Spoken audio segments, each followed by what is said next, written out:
नमस्कार, मी आशिष. VCN न्यूजच्या मराठी बातमीपत्रात तुमचं स्वागत आहे. बघूयात बातम्या विस्तारित स्वरूपात. शहरातील बडनेरा ते नवसारी दरम्यान विद्यार्थ्यांकरता विशेष बस सेवा महानगरपालिकेतर्फे शिक्षक दिनाच्या औचित्यानं उद्घाटन करण्यात येणार आहे. महानगरपालिकेच्या आमसभेमध्ये विद्यार्थ्यांच्या सोयीकरता महानगरपालिकेनं एक बस सेवा सुरू करावी हा प्रस्ताव स्थायी समिती सभापती तुषार भारतीय यांनी ठेवला असताना हा ठराव सर्वानुमते मान्य करण्यात आलाय. शिक्षक दिनाच्या मुहूर्तावर बस सेवा विद्यार्थ्यांसाठी खास सुरू करण्यात येणार आहे. या सिटी बसचं उद्घाटन महानगरपालिका आयुक्त हेमंत पवार यांच्या हस्ते होणार असून समर्थ हायस्कूल जवळून ही बस सेवा सुरू होणार आहे. या उद्घाटनाप्रसंगी महानगरपालिकेचे सर्व पदाधिकारी उपस्थित राहणार असून याबाबत अधिक माहिती दिली आहे महानगरपालिका स्थायी समिती सभापती तुषार भारतीय यांनी. अमरावती महानगरपालिकेतर्फे शिक्षक दिनाच्या निमित्ताने सर्व शालेय विद्यार्थ्यांना, कॉलेज विद्यार्थ्यांना आम्ही एक भेट देतो आहे की उद्या सकाळी 10 वाजता आम्ही विद्यार्थी बस सुरू करतो. ही विद्यार्थी बस सकाळी 10 वाजता बडनेऱ्यावरून त्याचवेळी नवसारीवरून ती बस बडनेऱ्याकरता सुरू होईल आणि यावेळी मोठ्या प्रमाणावर कॉलेजला गर्दी असते, शाळेला गर्दी असते.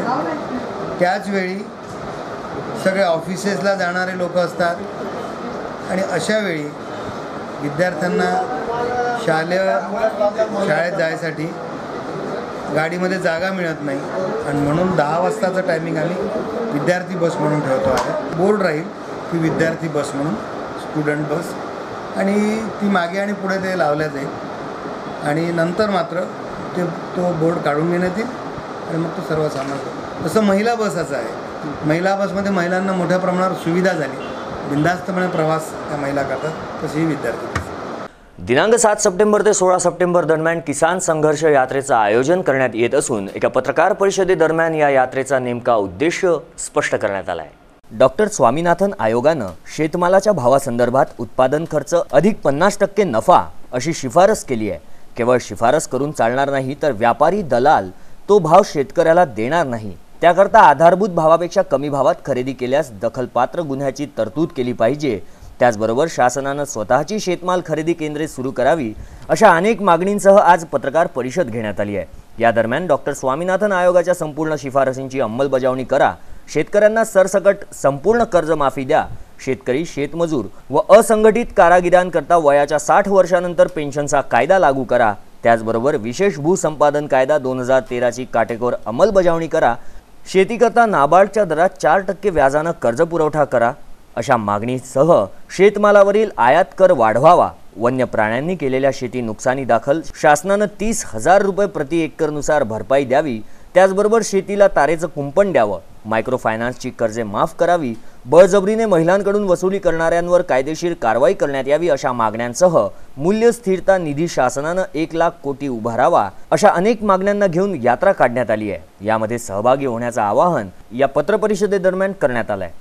याबाबत संपूर्ण माहिती दिली आहे पत्रपरिषद आयोजकांनी. आमच्या देश पातळीवरची संघटना अखिल भारतीय किसान सभा या संघटनेची राष्ट्रीय कौन्सिल नजीकच्या काळामध्ये जगन्नाथपुरी ओरिसा येथे झाली आणि एकूण देशातली शेतीची झालेली वाताहत, शेतकऱ्यांच्या आत्महत्या, शेती क्षेत्राविषयी राज्यकर्त्यांची अनास्था या मुद्द्यांचा विचारविनिमय आम्ही 3 ते 4 दिवस केला आणि एक निर्णयापर्यंत पोचलो की एक लांब पल्ल्याचा एक तीव्र संघर्ष उभा केला पाहिजे. आणि म्हणून ऑक्टोबर महिन्यामध्ये आम्ही पार्लमेंटसमोर डेरा डालो एक निकराचं आंदोलन उभं केलेलं आहे, ज्याच्यामध्ये दर दिवसाला एक राज्य सहभागी होणार.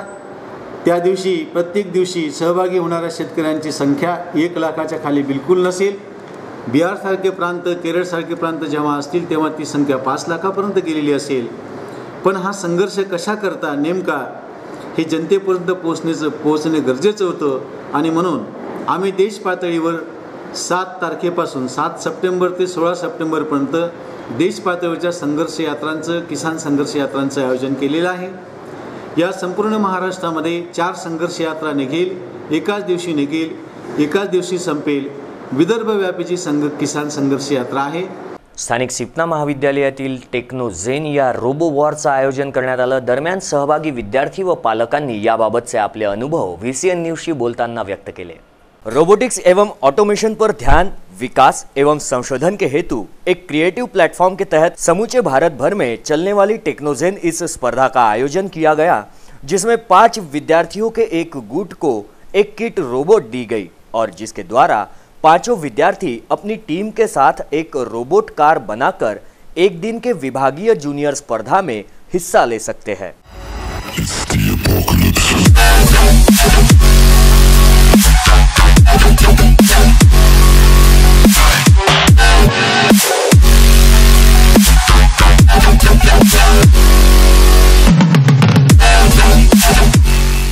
AICRA एवं टाइम्स ग्रुप द्वारा टेक्नोझेन इस स्पर्धा में 6 से 10 साल उम्र के बच्चों ने बढ़ चढ़कर हिस्सा लिया।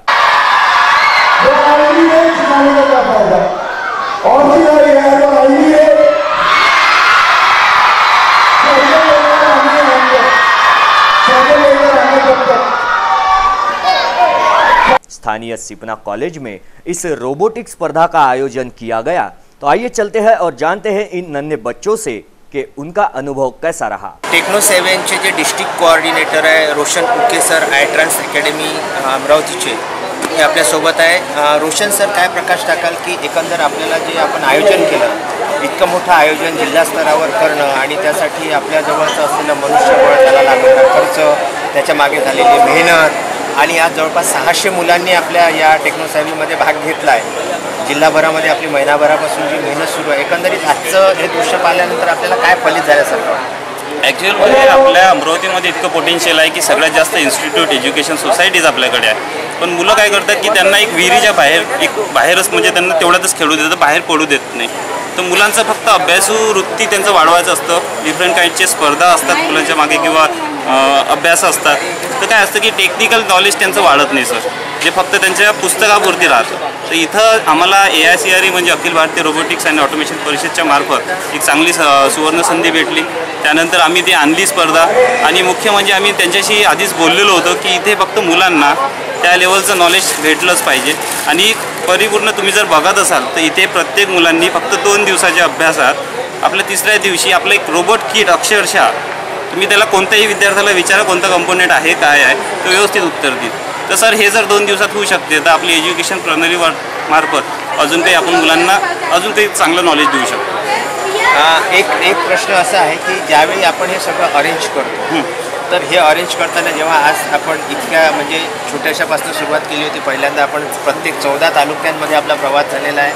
सुमारे 14 तालुक्यामध्ये फिरून 600 विद्यार्थी तिथून गोळा करणे, त्यांच्या पालकांशी भेटी घेणे, त्या शाळांशी भेटी घेणे, पंचायत समिती अधिकाऱ्यांशी चर्चा करणे, या सगळ्या ह्याच्यामध्ये मनुष्यबळाचा आपण कसा उपयोग करतो? माझी सुरुवातीला एक 20 ते 25 जणांची टीम होती, पण काय असतं की कुठेतरी कमर्शियल लेवलवर आपल्याकडे एक आणि किंवा शाळेंचं पॅक शेड्यूल, त्यांच्यामुळे कसं की ते आपल्या आवारात जरा दुसऱ्यांना फार कमी संधी देतात। इव्हन हा कार्यक्रम गव्हर्नमेंट असोसिएशनमध्ये असल्यानंतरही आम्हाला खूप काही इश्यूज झाले, पण अशी काही अमरावतीमध्ये असोसिएशन आहेत की जे आमच्याशी जुळलेले आहेत आणि समाजसेवी संस्था जुळलेल्या आहेत, त्यांच्या मदतीमुळे, त्यांच्या रेफरन्समुळे आम्ही शाळेला अप्रोच करू शकलो आणि मुख्य म्हणजे आम्ही पॅरेंट्सपर्यंत पोहोचलो। पॅरेंट्सचे स्वतः आम्हाला फोन आल्यानंतर म्हणजे शाळेची जबाबदारी आम्ही जवळपास नाहीच केली, तर पॅरेंट्सला आम्ही पूर्णपणे विश्वासात घेतल्यानंतर आणि विश्वासाचं घेतलं नाही, आम्ही ते करूनही दाखवलेलं आहे। तर त्यामुळे आता काय आहे की झालेल्या गेलेल्या आपल्याला गोष्टी सोडून द्याव्या लागतात कुठेतरी, आणि कुठेतरी आज ही सुरुवात आहे। आज माझ्या या मुलांनी 600 मुलांनी जर जमिनीवर चालणारा रोबोट बनवला तर उद्या नक्की त्या हवेत उडणारे एक ड्रोन्स, RC एअरक्राफ्ट नक्की बनवतील। कुठल्या स्कूलमधून आली आहे तू? गणेशदास राठी। आणि तुला हे जी रोबोटिक कॉम्पिटिशन होती याची माहिती कुठून आणि कशी मिळाली? स्कूलमधून आली, स्कूलमध्ये ते आले होते, त्यांनी आम्हाला इन्फॉर्मेशन दिली आणि आम्ही आमच्या सरांकडनं आलो। बरं, एकंदरीत कसा अनुभव राहिला, कसं काय शिकायला मिळालं, कॉम्पिटिशन कशी राहिली? काही वेगळं शिकायला मिळालं आणि अनुभव आला की कसं बनवायचं रोबोट्स आणि रोबोट कसे चालतात, त्याच्यामध्ये इंटेरियर त्याचे कसे होते प्रोसेस, ते सगळं प्रोग्रॅमिंग वगैरे सगळं म्हणजे समजायला मिळालं। बरं, ही जी टीम आहे ही कुठनं आली होती आणि त्याच्यामध्ये कोण कोण पार्टिसिपेट होतं आणि तुम्हाला कोणी नॉलेज दिलं हे सगळं? ही टीम न्यू दिल्लीवरून आली होती आणि आम्हाला तिथल्याच सरांनी इकडे येऊन आम्हाला त्यांच्याविषयी म्हणजे सगळं शिकवलं वगैरे, नॉलेज दिलं. अच्छा, तू कुठल्या स्कूलमधून आलाय? मी भौरीलाल सामरा इंग्लिश हायस्कूल. आणि तुला याची इन्फॉर्मेशन कशी मिळाली हे रोबोटिक कॉम्पिटिशनची? ॲक्च्युली माझे बाबा रात्री आले आणि मला सांगू लागले की सिपना कॉलेजमध्ये रोबोटिकचा कार्यक्रम आहे, म्हणून मी इथे आलो. बरं, तर एकंदरीत कसा अनुभव राहिला या तुमच्या रोबोटिक, त्यांनी काय काय शिकवलं तुम्हाला आणि कॉम्पिटिशन कशी झाली? त्यांनी आम्हाला सॅटेलाइट्स वगैरे, रोबोट यांची इन्फॉर्मेशन दिली आणि त्यांनी आम्हाला वेगळ्या वेगळ्या प्रकाराचे व्हिडिओज दाखवले. जसं काही एक असा रोबोट आहे ज्याचं नाव नेव्ही आहे, तो माणसासारखा पूर्ण बोलतो, चालतो, पाहू शकतो, बोलू शकतो. त्याचबरोबर भारतीय विद्यार्थी युवा बेरोजगार मोर्चामार्फत आदिवासी विद्यार्थ्याला झालेल्या मारहाण प्रकरणी जिल्हाधिकारी यांना एक निवेदन देण्यात आलंय. या संबंधितांवर त्वरित अटक करण्याची मागणी सुद्धा या निवेदनाद्वारे करण्यात आली आहे. दिनांक 31 ऑगस्ट 2017 रोजी हनुमंत खुपसे, जिल्हाध्यक्ष भारतीय विद्यार्थी मोर्चा औरंगाबाद यांच्यावर झालेल्या हल्ल्यातील आरोपींना त्वरित अटक करावी आणि त्या गटातील प्रकल्प अधिकारी, वार्डन आणि मेस कॉन्ट्रॅक्टर यांना तात्काळ निलंबित करून चौकशी करण्याबाबत आम्ही हे निवेदन देतो. भारतीय विद्यार्थी मोर्चा, युवा मोर्चा आणि बेरोजगार मोर्चा अंतर्गत आदिवासी विद्यार्थ्यांवर सतत होणारे अन्याय आणि त्यांवरती जे काही अत्याचार होते आहेत त्या अगेन्स्टमध्ये विद्यार्थी मोर्चा, युवा मोर्चा आणि बेरोजगार मोर्चा सतत आंदोलनं करत आहेत. या आंदोलनाला कुठेतरी तळा बसावा म्हणून त्याच्यावरती जो आमच्या जिल्हाध्यक्षांवरती, पदाधिकाऱ्यांवरती जो हल्ला केला गेला, त्या हल्ल्याच्या निषेधार्थ आम्ही इथे सगळे जमा झालेलो आहोत आणि संपूर्ण जिल्हा कार्यालयावरती आज एक साथ निवेदन देण्यात आलेलं आहे आणि आम्ही सुद्धा इथे निवेदन देण्यासाठी आलेलो आहोत. तर वळूयात एका महत्त्वपूर्ण बातमीकडे. लाडेगाव येथील शेतकऱ्यावर आसमानी तसेच सुलतानी संकट येऊन पडलंय. 13 एकरामधील सोयाबीनला एकही शेंग लागलेली नाही आहे. जिल्हा परिषद कृषी अधिकारी NA राठोड यांनी या शेताची पाहणी केली असता या दरम्यान हा संपूर्ण प्रकार उघडकीस आलाय. कारंजा लाड तालुक्यातील शेतकरी त्र्यंबकराव माणिक खरात यांच्याकडे 13 एकर शेती असून त्यांनी शेतामध्ये सोयाबीनची पेरणी केली. सोयाबीन पिकाला खत, औषधी फवारणी सुद्धा केली. मात्र अद्यापही सोयाबीनला एकही शेंग न लागल्यामुळे शेतकरी त्र्यंबकराव खरात हतबल झाले आहेत. त्यांनी जिल्हा परिषद कृषी अधिकारी राठोड यांना भ्रमणध्वनी करून संपर्क साधला व सोयाबीन पिकाला एकही शेंग नसून सोयाबीन फक्त उभं पीक दिसतंय. त्यावरून कृषी अधिकारी NA राठोड यांनी शेतकरी खरात यांची व्यथा ऐकून शासकीय सुट्टी असताना सुद्धा तत्काळ लाडेगाव येथील शेतकरी त्र्यंबकराव खरात यांच्या शेतामधील सोयाबीनची पाहणी केली असता सोयाबीन पिकाला एकही शेंग आढळून आली नाही. त्यामुळे शेतकरी खरात हतबल झाले आहेत. कृषी अधिकारी राठोड यांनी शासनाकडून काही आर्थिक मदत देऊ असे आश्वासन दिले आहे. मात्र शेतकरी खरात यांचा संपूर्ण उदरनिर्वाह या शेतीच्या पिकावरच आहे. त्यामुळे काय करावं काय नाही या दुविधेमध्ये त्यांची मनस्थिती आहे. त्यातच त्यांच्या मुलीचं लग्न. यामुळे शेतकरी खरात चिंताग्रस्त झालेले आहेत. वरिष्ठांनी शेतीची पाहणी करून सुद्धा शासकीय मदत करावी अशी मागणी केल्या जाते आहे. याबाबत आमचे VCNचे कारंजा लाड तालुका प्रतिनिधी नरेंद्र बोरकर यांनी शेतकरी त्र्यंबक खरात व जिल्हा परिषद कृषी अधिकारी NA राठोड यांच्याकडून अधिक माहिती घेतली आहे. Bureau report, VCN news, Amravati. हा 10 एकराचा प्लॉट ज्या दिवशी मी हा पूर्ण बघितला, झाडाला एकही शेंग दिसली नाही, त्यावेळेस मी तो हतबल होऊन गेलो.